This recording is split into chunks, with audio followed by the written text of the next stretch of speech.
दोस्तों, अगर आप भी चाहते हैं कि आज रोहित शर्मा की मुंबई इंडियंस की टीम जीते तो वीडियो को लाइक जरूर कीजिएगा।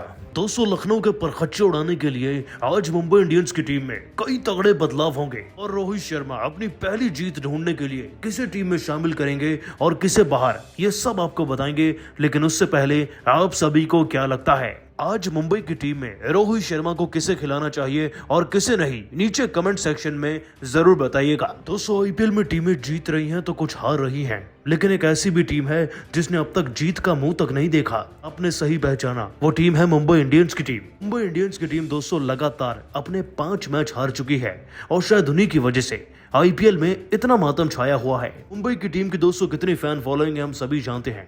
रोहित शर्मा की टीम को सब जीतता हुआ देखना पसंद करते हैं, लेकिन ये टीम है कि जीत ही नहीं रही और आज इसकी अग्नि परीक्षा होगी लखनऊ सुपर जायंट्स के सामने।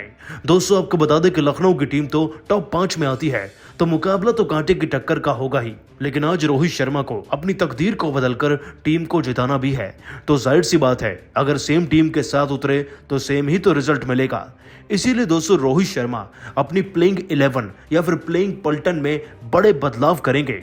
तो चलिए एक एक करके जानते हैं कि रोहित शर्मा की टीम में वो कौन से खिलाड़ी किस नंबर पर खेलेंगे और क्या बदलाव होगा और क्या होगी फाइनल प्लेइंग 11 जो मुंबई इंडियंस की टीम को आज पहली जीत दिलाएगी लखनऊ के सामने। दोस्तों, बात करते हैं सबसे पहले मुंबई की टीम की सलामी जोड़ी की। आपको बता दें कि सलामी जोड़ी में तो खुद कप्तान रोहित शर्मा सबसे महंगे खिलाड़ी के साथ उतरते हैं, यानी कि ईशान किशन। अब ईशान की फॉर्म इस बार के आईपीएल में तो नहीं दिख रही, लेकिन जाहिर सी बात है उन्हें टीम से बाहर करना भी मुनासिब नहीं, क्योंकि प्रेशर भरी सिचुएशन में 15 करोड़ के खिलाड़ी को आजमाया नहीं तो आखिरकार उन्हें टीम में लिया ही क्यों जाएगा फिर।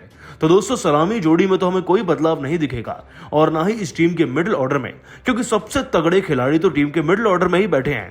दोस्तों, आपको बता दें कि टीम के मिडिल ऑर्डर में तिलक वर्मा, सूर्य कुमार यादव, कायरन पोलार्ड और डेवाल्ड ब्रूस बैठे हैं।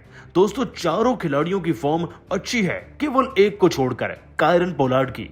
दोस्तों, पोलार्ड कभी चलते हैं तो कभी नहीं, ऐसे मुंबई के लिए किसी खोटे सिक्के से कम नहीं बन गए हैं। परंतु जाहिर सी बात है कि पोलार्ड के पास इतना अनुभव है कि वो हारे हुए मैच को जीत में तब्दील करना जानते हैं। इसीलिए दोस्तों पोलार्ड भी हमें टीम में ही दिखेंगे। लेकिन दोस्तों, जो बदलाव होंगे वो होंगे टीम के गेंदबाजी के डिपार्टमेंट में। आपको बता दें कि स्पिनर से लेकर तेज गेंदबाज अब बदले जाएंगे। दोस्तों, जयदेव उनादकट, बसिल थम्पी और जसप्रीत बुमराह तो टीम का हिस्सा रहेंगे, लेकिन अब मुरुगन अश्विन की जगह हमें टीम में मयंक मार्कंडे नजर आ सकते हैं। मुरुगन अश्विन ने कुछ भी नहीं किया अब तक 5 मैचेस में, ज्यादा अच्छी बल्लेबाजी भी नहीं कर पाए पार्ट टाइम के तौर पर। इसीलिए दोस्तों मयंक मार्कंडे को आजमाया जाएगा, क्योंकि सालों से मुंबई से जुड़े हैं और अच्छी स्पिन गेंदबाजी का दाव खेलना जानते हैं। तो वहीं टाइमल मिल्स की जगह, जिनकी जमकर धुनाई हुई थी अभी पिछले ही मैच में, उनकी जगह दोस्तों रायली मैड्रिड को लिया जाएगा, जो कि ऑस्ट्रेलिया से आते हैं और तूफानी गेंदबाजी कराने का दम रखते हैं। कुल मिलाकर दोस्तों गेंदबाजी के डिपार्टमेंट को मजबूत किया जाएगा और बल्लेबाजी में स्टेबिलिटी लाने का काम करेंगे रोहित शर्मा। दोस्तों, शानदार शुक्रवार को सीसीआई में हुआ सूर्य उदय और सनराइज हैदराबाद ने लगा दी जीत की हैट्रिक। पहले 2 मुकाबले हारने के बाद आपको बता दें कि केन एंड कंपनी ने किया जबरदस्त पलटवार, तो वहीं केकेआर को मिल गई उसके सीजन की तीसरी और लगातार दूसरी हार। आखिर कैसे सनराइजर्स ने किया केकेआर को चारों खाने चित, किस तरह एक फॉर्मर केकेआर प्लेयर ने अपनी ही पुरानी टीम को गहरे जख्म दे दिए, क्या रही हैदराबाद की जीत के मायने।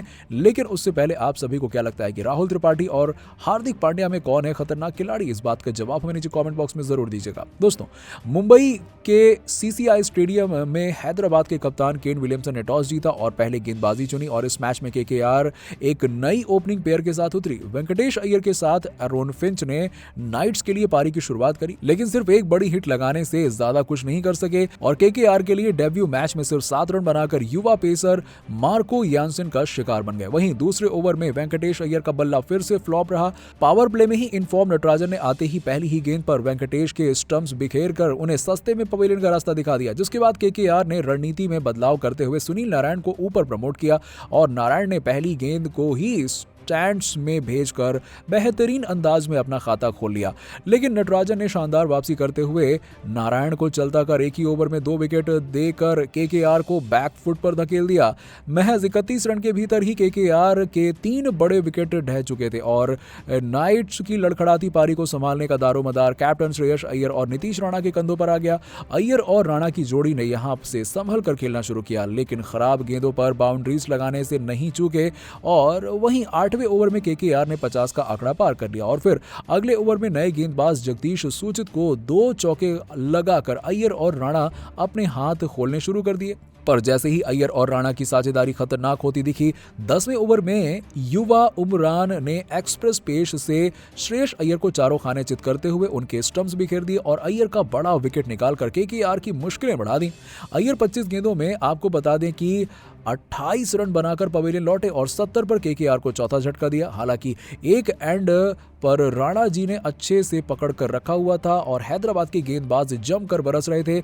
उन्होंने नटराजन को एक ओवर में चौका और छक्का जड़ा और फिर उमरान मलिक की एक गेंद को स्टैंड्स में भेजकर अपनी मंशा साफ कर दी। पर फिर दूसरे छोर से उन्हें साथ नहीं मिल पा रहा था। जैसे ही केकेआर ने 13वें ओवर में 100 का आंकड़ा पार किया, फिर से उमरान ने एक तेज गेंद से शेल्डन जैक्सन का काम तमाम करके कोलकाता की कमर तोड़कर रख दी और 103 के स्कोर पर आधी केकेआर की टीम को पवेलियन की राह दिखा चुके थे।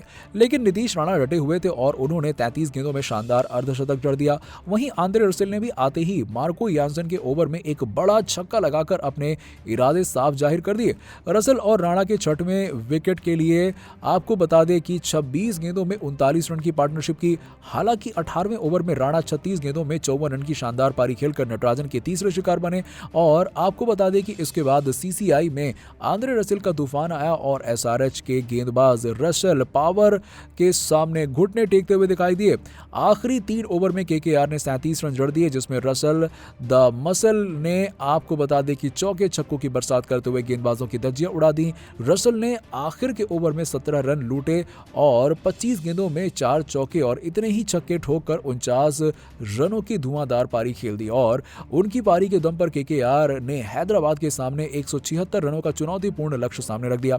176 के जवाब में सनराइजर्स की शुरुआत खराब रही और दूसरे ही ओवर में कैप्टन कमिंस ने इन फॉर्म अभिषेक शर्मा को सस्ते में पवेलियन पहुंचाकर केकेआर को आते ही सफलता दिलाई। मात्र 3 के स्कोर पर ही हैदराबाद को पहला झटका लग गया। हालांकि इसके बाद कैप्टन विलियमसन और राहुल त्रिपाठी ने 2 गेंदों पर 36 रन की छोटी सी साझेदारी निभाई, लेकिन जैसे ही लगा कि केन सेट हो रहे हैं, आंद्रे रसेल ने गेंद से भी इस मुकाबले में कमाल दिखा दिया और विलियमसन को 17 के निजी स्कोर पर पवेलियन भेजकर एक अहम विकेट लेकर हैदराबाद को बैकफुट पर ढकेल दिया। महज 39 रन के अंदर ही एसआरएच के दोनों ओपनर पवेलियन लौट चुके थे और लगा कि केकेआर इस मैच में अपनी पकड़ मजबूत कर लेगी, लेकिन राहुल त्रिपाठी के इरादे तो कुछ और ही थे। केकेआर के इस फॉर्मर खिलाड़ी ने अपनी ही पुरानी फ्रेंचाइजी के सामने करिश्माई बल्लेबाजी करके खेल का पासा ही पलट कर रख दिया। उन्होंने 7वें ओवर में युवा अमान खान को 13 रन जड़ दिए और फिर अगले ओवर में मिस्ट्री स्पिनर वरुण चक्रवर्ती को 1 चौका और 2 लगातार छक्के जड़कर उनकी सारी की सारी मिस्ट्री निकाल दी। और उधर मार्करम ने भी राहुल त्रिपाठी का बखूबी साथ निभाया और उन्होंने भी चक्रवर्ती को आड़े हाथों लेते हुए छक्के और चौके लगाए और दूसरे एंड से त्रिपाठी ने 21 गेंदों में जबरदस्त अर्धशतक लगाकर एसआरएच को मैच में आगे कर दिया। मार्करम और त्रिपाठी के बीच में 50 से ऊपर की साझेदारी हुई और 10 ओवर में ही हैदराबाद ने 2 विकेट पर 55 रन बना लिए थे। 11वें ओवर में त्रिपाठी ने नारायण को रिमांड पर लिया। हालांकि इसके अगले 2 ओवर में केकेआर के गेंदबाजों ने सदी हुई गेंदबाजी करी और मैच को थोड़ा इंटरेस्टिंग बनाने का प्रयास किया। इसके बाद अगले 2 गेंदों में हैदराबाद को 62 रन की दरकार थी, लेकिन 14वें ओवर में उमेश यादव को लगातार 3 चौके मारकर एडम मार्करम ने एसआरएच के लिए काम काफी आसान कर दिया। वहीं इसके तुरंत बाद 15वें ओवर में राहुल ने रसेल की पहली गेंद को स्टैंड्स में डिपॉजिट करके एसआरएच की जीत लगभग पक्की कर दी। हालांकि इसके बाद पहली गेंद पर राहुल त्रिपाठी आउट हो गए, लेकिन इसके बाद उनके 37 गेंदों में 71 रन की मैच विनिंग पारी ने हैदराबाद को जीत की दहलीज पर पहुंचा दिया। और फिर जब त्रिपाठी गए तब मार्करम ने जिम्मेदारी ले ली और मैच में वरुण चक्रवर्ती को दूसरी बार रिमांड पर लिया और एक ही ओवर में 13 रन ठोक दिए और मैच लगभग समाप्त कर दिया। अगले 24 गेंदों में हैदराबाद को मात्र 23 रनों की जरूरत थी, जिसके बाद 17वें ओवर में मार्करम ने अपने आईपीएल करियर का दूसरा अर्धशतक पूरा किया और फिर पैट कमिंस के अगले ओवर में चौके और छक्कों की बरसात करके 13 गेंद शेष रहते ही एसआरएच के लिए मैच जिता दिया। मात्र 36 गेंदों में 6 चौके और 4 छक्कों की मदद से आपको बता दें कि मार्करम ने 68 रन की शानदार नाबाद पारी खेली और इसी के साथ ही सनराइजर्स हैदराबाद ने कोलकाता नाइट राइडर्स को 7 विकेट से करारी हार थमाकर जीत की हैट्रिक पूरी कर ली और 5 में से 3 जीत के साथ 7वें स्थान पर होने के बावजूद टॉप 4 टीमों के साथ कंधे से कंधा मिलाकर अंक तालिका में अपनी स्थिति बेहतर कर चुकी है।